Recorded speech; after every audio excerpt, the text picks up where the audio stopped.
sejarah 25 orang Rasul, yang mana 25 orang Rasul ini telah disebutkan namanya secara tetap, telah disebutkan namanya secara pasti, telah disebutkan namanya secara isbat oleh ayat-ayat Al-Quran yang telah diwahyukan kepada Nabi Muhammad sallallahu alaihi wasallam. Jadi baki lagi apa yang kita terima daripada hadis-hadis, apa yang kita terima daripada asar-asar, dan apa yang kita terima daripada riwayat-riwayat yang sahih. Ada sebahagian besar yang mengatakan bahawa jumlah sebenar Nabi yang diutuskan oleh Allah Subhanahu wa ta'ala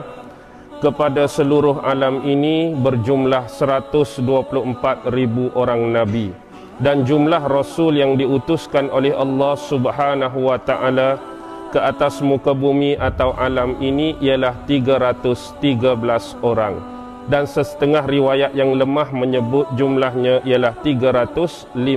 orang. Kesepakatan ada pada jumlah Nabi 124,000 dan ada khilaf pada jumlah Rasul, tetapi yang paling masyhur ialah jumlahnya 313 dan yang paling lemah ialah jumlahnya 315 orang Rasul.